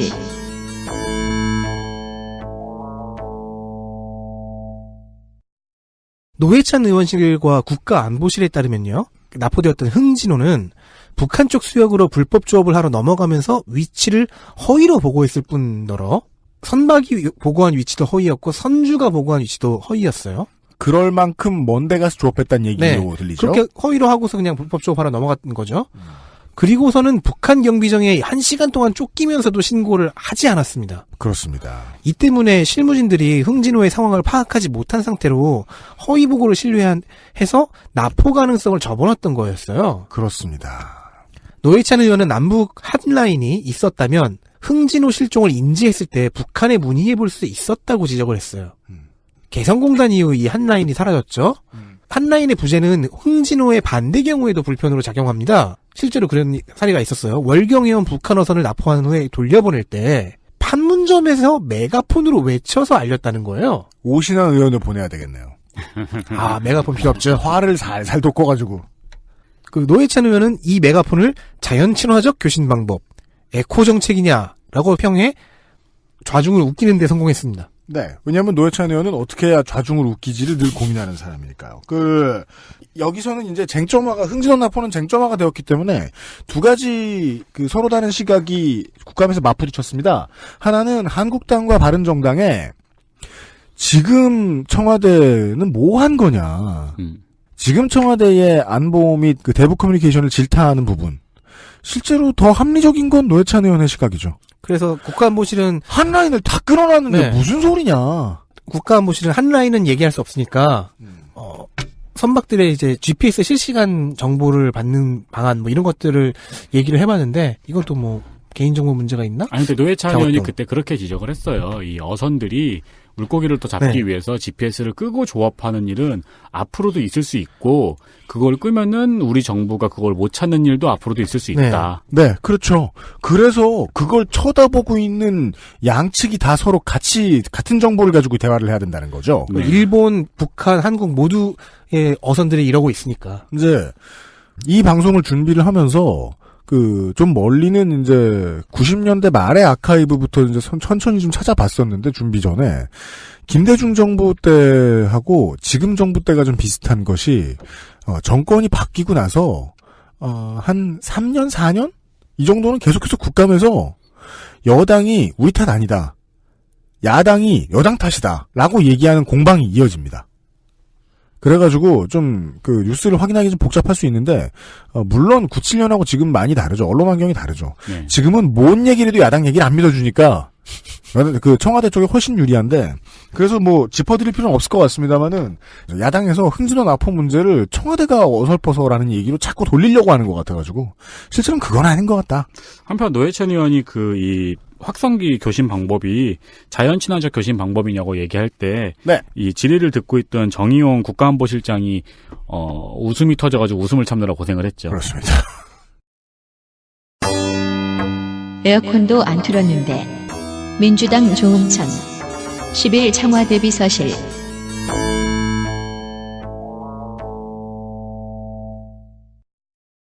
국정원에 상납한 특수활동비가 많이 문제가 되었습니다. 예, 위원회를 막론하고 문제가 되었는데요. 박근혜 정부 당시에 청와대에 있었던 조응천 의원이 가장 기막혀 있습니다. 그렇죠. 조응천 의원은 예산 절감한다고 한여름에 에어컨도 안 틀고 난닝구 바람으로 땀을 뻘뻘 흘리면서 일했고 박근혜 대통령 접견하러 갔다가 너무 더워서 냉수 마시면서 땀을 뻘뻘 흘렸는데 저렇게 돈을 받고 있었더니 기가 막히고 코가 막힌다고 발언했습니다. 기가 막히고 코가 막힌다. 그죠? 원래 일할 때는요. 에어컨 안 틀어주는 게 제일 억울하죠. 네. 근데 이 경우에는 아끼기 위해 본인들이 안 튼 거잖아요.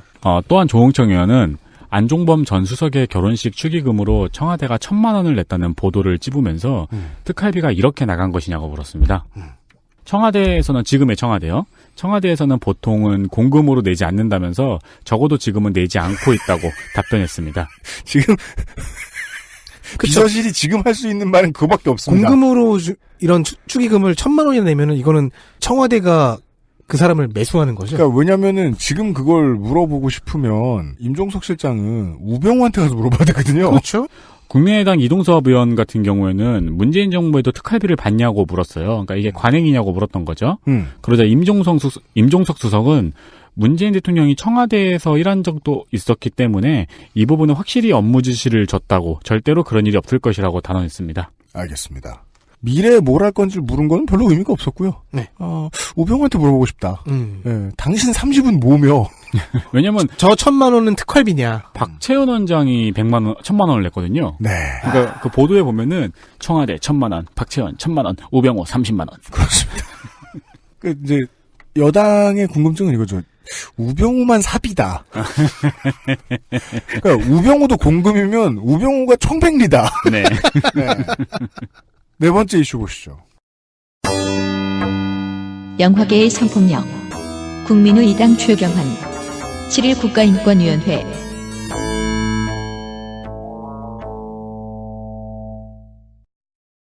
국민의당 최경환 의원이죠. 자유한국당 최경환 의원이 아닙니다. 최경환 의원실은 영화계 성폭력 사례들을 들고 나와서 인권위에 토스했습니다. 네, 여가위에서 많이 나왔으면 좋았을 얘기가 운영위에서 국가인권위 붙들고서 많이 나왔습니다. 네, 사례뿐만 아니라 인권위의 2010년도 실태조사도 인용을 했는데요. 이에 따르면 여성 연기자의 45.3%는 술 시중 요구를 받은 경험이 있고 60.2%는 방송 관계자나 사회 유력 인사에 대한 성 접대 제의를 받은 경험이 있고 63.6%는 폭언 및 인격 모독을 당한 경험이 있고 6.5%는 성폭행 및 강간 피해 경험이 있습니다. 엄청 높은 겁니다. 엄청 높은 겁니다. 모르시는 분들을 위해서요. 또한 행사 무상 출연 강요 경험자가 49.2%, 요거밖에 안 돼요? 사전 동의 없는 계약 경험이 36%로 나왔습니다. 소수지만 감금, 인신구속과 같은 극단적인 경우도 조사가 됐네요. 그렇습니다. 해시태그 미투 운동이 한국 국회까지 들어왔죠. 네. 근데 이게 발원지도 해외에서도 연예계다 보니까 젊은 연기자, 여성 연기자들에게 가해질 수 있는 상당히 다양한 폭력 형태들 있잖아요. 다 나오고 있죠? 그 피해자들이 이제 이미지를 파는 사람이라고 하면서 네. 피해자로 보지 않는 의견들이 자꾸 나오고 있죠. 그렇습니다. 뭐 그런 반발이야. 이 상황에 당연히 있을 줄 알았고요. 그리고 이 인권위 실태조사 같은 경우에는 맹점인데 일단은 2010년도고요. 중요하지 않은 거지만 그리고 연기자만 조사했다는 거죠. 네.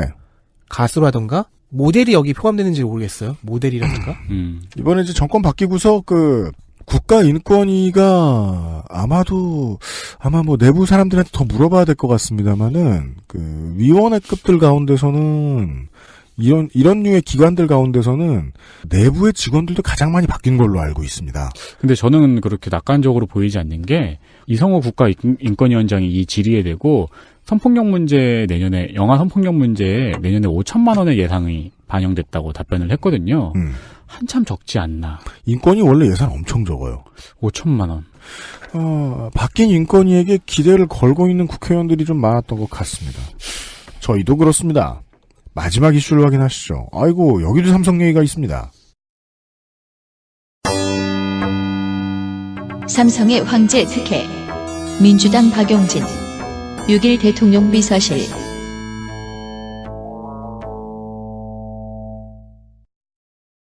왜냐하면 박용진 의원은 대기업을 좋아합니다. 삼성생명의 총 자산은요. 3월 말 기준으로 약 199조 원입니다. 네. 200이라고 치죠. 보험업법에 따르면 반올림에서 1조를 더해. 네. 그래도 될 것 같잖아요. 삼성인데. 보험업법에 따르면요. 원칙적으로 이 삼성생명은 삼성전자의 주식을 자기의 총자산의 3%인 5조 9,700억 원까지만 보유할 수 있습니다. 네. 그런데요. 현재는 시장 가격으로 32조 원어치를 보유하고 있습니다. 이게 보험업법의 맹점 때문인데요. 보험사가 보유한 대주주나 계열사의 유가증권 비중이 총 자산의 3%를 넘지 못하는 게 원칙이에요. 근데 이 비율을 산정할 때요.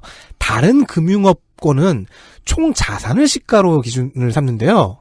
보험업만 취득 원가를 기준으로 적용합니다. 살 때 가격이요? 네. 그리고 이 규정으로 인해 혜택을 보는 회사는 딱 둘, 삼성생명과 삼성화재뿐이라는 것이 박용진 의원실의 분석입니다. 네. 박용진 의원은 오직 삼성만을 위한 삼성만이 누리고 있는 황제 특혜라는 표현을 썼습니다. 박용진 의원이 밝힌 삼성 쪽의 방어 논리는요. 보험회사의 경우에 다른 업권과 달리 장기 투자를 하고 있어서 취득 원가를 기준으로 해야 한다라는 주장이래요. 하지만 보험보다 더 장기 투자를 하는 연기금도 한도를 계산할 때 취득 원가가 아닌 시가를 기준으로 하고 있는 게 함정이라고 합니다. 장하성 정책실장은 이 이슈를 이미 알고 있음을 일단 어필을 하고 그렇다고 해서 이 보험업법에 있는 이 이상한 특혜를 당장 해소해버리면 시장 충격이 클 것이다. 고 이제 내다봤어요. 그래서 국회에서의 법 개정을 통해 단계적인 방안을 만들어주면 적극적으로 지원하겠다라고 약속을 했네요. 그러니까 이것 외에 같은 상황에서 지금 출자 돌려막기에 대한 문제도 가로막아 서고 몇 가지 법을 더 들이대면 최대 삼성전자와 삼성생명은 분리될 수도 있습니다. 네. 네. 아주 분리될 수도 있습니다. 네. 장하성 교수는 그걸 말하고 싶은 거죠. 나 혼자서 삼성의 배를 가를 수는 없어요. 저를 데리고 물어보실 건 아닙니다. 라고 말을 하고 있는 네. 거고. 정책실이 나서서 혼자 싸우란 말입니까? 제가 아무리 금융이나 경제를 몰라도요.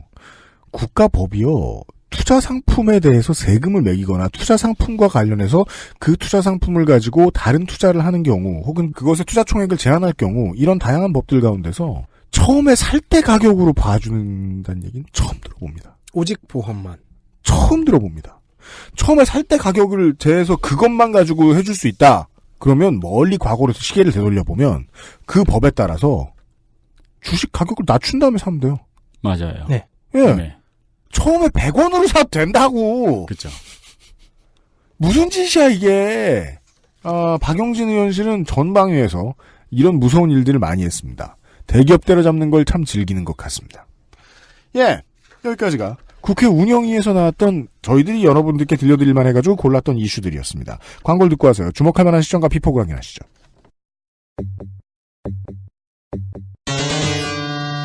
주목할 만한 시전과 피폭. 홍진호가 아닙니다. 홍진호가 아닙니다. 정의당 노회찬. 이거 이 얘기가 또 나오네요. 이거 이 얘기가 또 나오네요. 6일 대통령 비서실 국가안보실 대통령 경호처를 감사할 당시 아까 두 번째 이슈로 말씀드렸죠. 남북 한라인 이야기를 하기 위해서 흥진호 얘기를 했잖아요. 네. 노회찬 의원이요. 근데 이제 노회찬 의원이 이 질의를 들어가면서 도입부가 질의 안 하려고 했는데 자꾸 흥진호 이야기가 나와서 질의를 한다였는데요. 여기서 흥진호 부분을 자세히 들어보면 알 수 있습니다. 홍진호로 발음했습니다. 아니 자세히 안 들어도 알 수 있는 게요. 그리고 그 다음번에 또 홍진호라고 발음했습니다. 제가 보기에는 홍진호라고 알고 계신 것 같아요. 네. 계속 홍진호라고 발음을 해요. 두 번이나 그렇게 얘기했습니다. 자, 이게 무슨 뜻이냐? 노회찬 의원은 분명히 콩드립을 알고 있습니다. 두 번 했으니까요. 노회찬 의원실에 이 배의 이름이 홍진호라고 알고 있는 사람이 있다. 혹은 노회찬 의원이 처음에 홍진호라고 불렀는데 의원실에 있는 누구도 수정해주지 않았다. 왜냐하면 맞는 말인 것 같아서. 그렇다면 그것은 노회찬 의원실의 분위기가 매우 딱딱하다는 얘기입니다. 혹은 홍진호를 좋아하거나. 아니야. 그런다고 그러면 안 돼. 진정한 콩빠는 콩가입니다. 아하. 진정한 콩파는 콩가입니다. 감사합니다. 감사합니다. 다음 보시죠. 다음 보시죠. 또 한국당 김정재. 한국당 김정재 의원이 뭘 했습니까 또?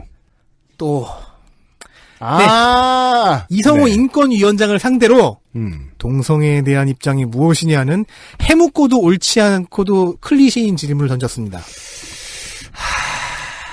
이거 사실 위원회마다 있었죠. 이성호 위원장은 개인적으로 찬성은 아니고 등의 워딩을 통해서 이 사람들한테 덜미를 잡히지 않으려는 소극적인 방어 자세를 취했는데요. 네. 결국에는 세계적으로도 동성애에 대한 차별 금지가 기본 원칙이다. 동성애 행위에 대해 반대하거나 찬성할 이유가 없다는 답변을 내놓았습니다. 제가 보기에는요. 이게 이제 운영위는 11월에 하잖아요. 네. 10월 달에 내내 다른 상임위원회 국감을 했잖아요. 네. 10월 달에 다른 상임위원회에서 내내 한국당 의원들이 이걸 질문했잖아요. 그죠. 여당 혹은 청와대에서 답변을 마련한 것 같아요. 일관된 답변을 마련한 것 같아요. 이 정도면 답변 마련해야죠. 해야죠, 사실. 예. 하다 못 참아서. 하지만 김정재 의원의 질의는 압박이 거셌고 급기야 이성호 위원장은 저는 이성애자입니다. 라는 성지한 고백까지 해버렸습니다. 그러니까 이거 인권 탄압하고 앉았어요. 그러니까요. 당연히 질문 자체에 대한 지적이 나왔죠. 박용진 의원은 공개적인 자리에서 성적 지향을 밝히는 것을 강요하는 자체가 적절치 않다고 했고 노회찬 의원은 국민의 양심의 자유라는 헌법 기본권 침해이며 인권위가 하는 것이 저런 질문을 단속하는 것이라고 말했습니다. 그렇죠. 네. 김정지 의원은 이에 여전히 알아먹지 못하며 동성애와 동성애자를 구별해야 한다는 취지에서 질의했고 적절한 답변을 주셨다 생각한다. 무슨 소리예요? 근데 갑자기 마지막에 이제 합리적인 대답을 했어요. 근데 그럴 거면 못하러 이렇게 집요하게 물어봤냐고. 그러니까요. 그러니까. 합리적인 대답을 잠깐의 이렇게 반환점을 밟고서 결승점을 또 이상하게 짚습니다. 제 질의에 문제가 없다고 본다고 뻗댔습니다. 자유한국당이 게시판을 나가기 전에 마지막으로 쓰는 글이죠. 네. 자유한국당이 그 국정감사라는 던전에 동성애라는 도장을 들고 돌아다니고 있어요. 이 도장을 찍기 위해서 참 동성애예요. 도장을 찍고 다니고 있는. 여기저기. 예. 왜냐면 그 뒤에 기득권들이 있다고 믿고 있는 거죠. 그러니까 종북에서 간판을 바꿔 달았을 때, 동성애로 바꿔 달았을 때 우리가 이제 그 아시에서도 말씀드렸습니다.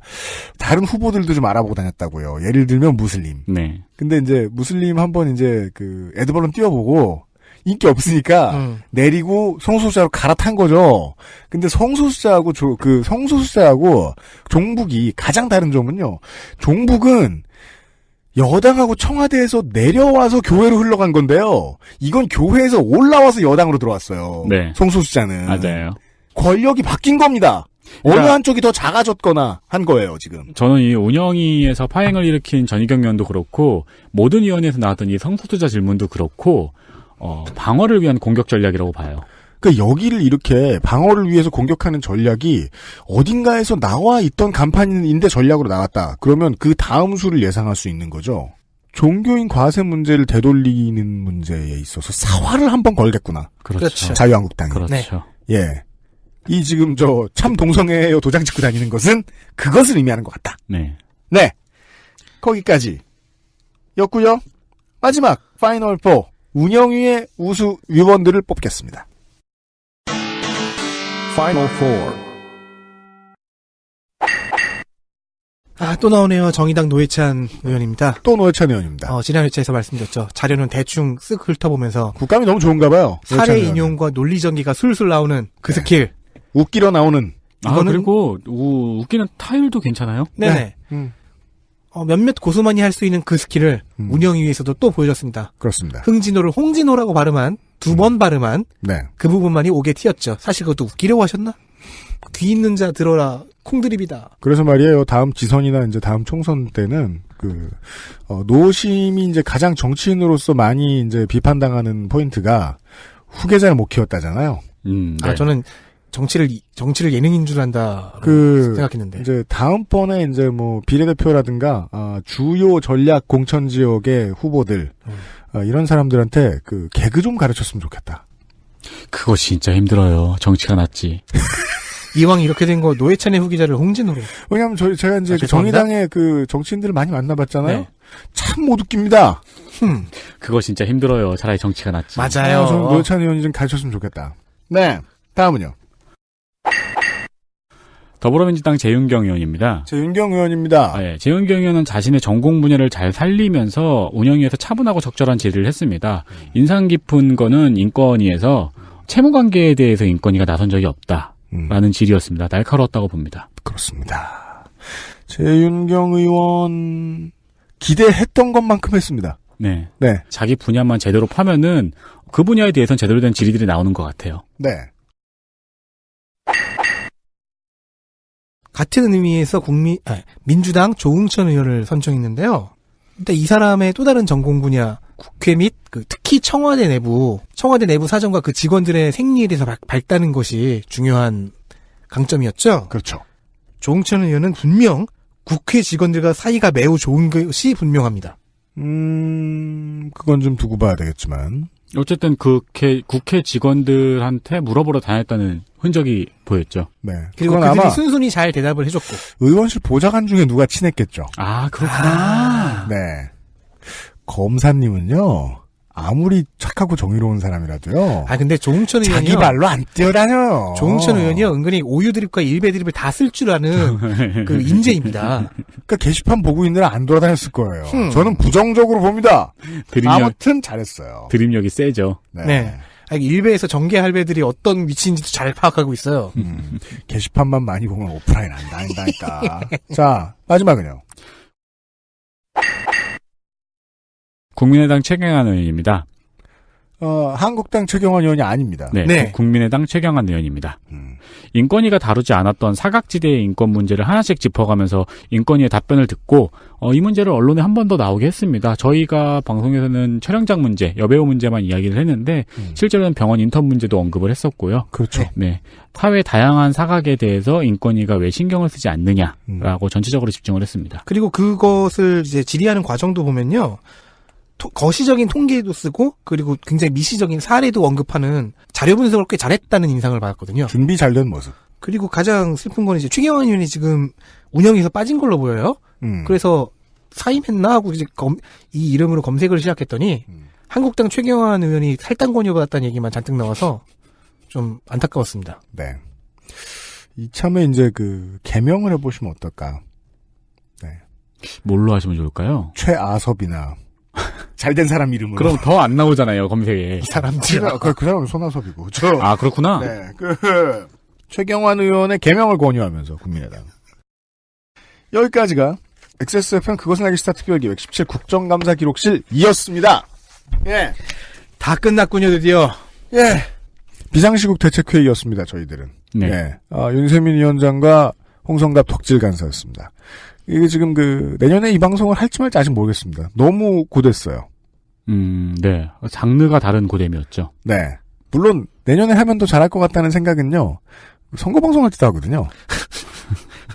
이게 무슨 소리냐? 오늘 가산을 탕진하지 않았으니 내일 또 다 걸겠다. 이런. 왜냐면 인간은 패배하도록 창조되지 않았으니까. 그렇습니다. 우리가 비록 한 명당 한 번씩 과로사가 저쪽 그 언덕 위에서 우리를 손짓하는 걸 한번 본 경험이 있지만. 네, 저희들은 죽도록 창조되지 않았습니다. 뭔 소리예요? 내년 혹은 내후년에 뵙겠습니다. 내년에 못할 수 있습니다. 이 국감 부작용이요. 네. 여기 나온 사건들을 다 검색을 해보잖아요. 그러니까 자꾸 구글이 그 문제가 있는 기업의 상품을 나한테 홍보를 해줘요. 저 같은 경우에는 성심병원 댄스 동아리에 가입하세요. 지금 제 크롬 열면은요. 지금 제 크롬 열면 한샘이 그렇게 싱크대 광고를 해요. BBQ 먹으라고는 안 해요? 저 같은 경우에는 대림산업 발주받으라고. 우리나라 정말 이렇게나 문제가 많구나. 아직까지 이 나라가 살아있는 게 용하네라는 기분이 드는데요. 네. 예전에 비정상회담에서 기욤 패트리시가 했던 얘기랑 비슷하거든요. 캐나다의 부패 지수가 굉장히 낮다. 국가 청렴도가 높다라는 자료를 보고 놀랐다고 하면서 아니 뉴스 들면은 맨날 누가 부패했고 누가 돈 받았고 누가 뭐 무슨 비리 저질렀고 이런 뉴스만 나오던데 그래서 우리나라가 되게 낮을 줄 알았다. 거기에 대고 당시 성시경 씨였나가 이렇게 얘기했죠. 그렇게 잡아내니까 국가가 잘 돌아가는 거라고. 얘기할 거리가 많다는 건 그만큼 우리나라가 아직 건강한 부분이 있다는 얘기다. 그렇게 받아들이고 싶네요. 네. 국가의 체질에 대한 종합검진이었습니다. 건강상태에 대한. 17 국정감사 기록실을 전달해 드렸습니다. 국정감사 기록실은요, 뭔가 이제 개간 시사지라든가. 네. 월간 시사지. 네. 인데 좀 특대판. 같은 것을 접하는 마음으로. 시사지만 거의 교양입니다. 나라 전체를 조망할 수 있게 해주니까. 네, 맞습니다. 그런 콘텐츠로 봐주시면 좋을 것 같습니다. 내년에 더 발전된 모습으로 돌아오도록 하겠습니다. 더 많은 야당, 특히 보수 쪽 야당 의원님들 뵙고 싶습니다. 그니까요. 바른정당 그때까지 계시면 그 자유한국당 네. 김연아 의원 같은 경우는 매우 훌륭하니까요. 자유한국당도 주목이 안 돼서 그렇지 사실 정책 문제 지적해준 의원들이 많이 있긴 있었어요. 정쟁도 굉장히 젠틀하게. 네. 사실은 잘하는 의원들도 물론 비율이 낮아서 그렇지 좀 있었는데. 네. 이제 뭐에 매몰됐냐면은 정쟁이나 동성애자 도장 같은 게 그 당의 미션이었기 때문에. 네. 그 미션에 매몰돼 버린 안타까운 좋은 유능한 사람들이 있었어요.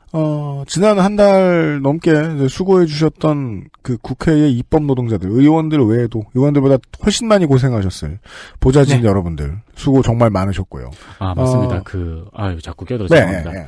국감장 밖의 모습. 사람들이 난민촌처럼 모여서 쭈그려 앉아 자고 있어요. 그렇습니다. 그리고 청취자 여러분들께서는 어느 당이라 다 미워하고 어떤 이미지의 정치인이라 원래 미워하고 이래가지고는 우리가 월급을 주는 저 사람들을 잘 써먹을 수가 없습니다. 더 자세히 더 투명하게 확인하실 수 있도록 하는 방송을 국리를 더 해보고 내년 혹은 내후년에 다시 찾아뵙겠습니다. 너무 힘들면 내년에 못합니다. 다음 그것은 알기 싫다에서 인사드리겠습니다. 아직 언제 시작할지 모르겠어요. 3주간 17회에 걸친 17 국정감사 기록실을 마무리합니다. 평소처럼 들어주신 청취자 여러분, 그리고 당장 우리 동네 일도 아닌데 열심히 청취해주신 한국 바깥 땅의 청취자 여러분, 또한 국회 노동자들이 열심히 발굴을 해냈지만 선정성과 정파성이 부족해서 세상 빛을 제대로 보지 못한 145가지 시사 이슈들 가운데서 정쟁의 대상이 된 단 한 가지 이슈에 대해서만 논쟁을 일삼으신 팟빵의 댓글러 여러분들도 들어주셔서 감사합니다. 앞으로도 그것은 알기 싫다는 청취자 여러분들이 주변의 지인들로부터 싸움 좋아하는 정덕 취급을 덜 당할 수 있는 콘텐츠를 열심히 찾아내서 들려드리도록 하겠습니다. 정신과 육체 건강 배려 차원에서요. 다음 주 한 주 쉬고요. 11월 마지막 주에 새로운 이야기로 다시 찾아뵙겠습니다. 수능 잘 치르시고 블랙 프라이데이 잘 방어하십시오. 다음 주까지 안녕히 계십시오. XSFM의 그것은 알기 싫다입니다. 안녕히 계십시오. 안녕히 계십시오.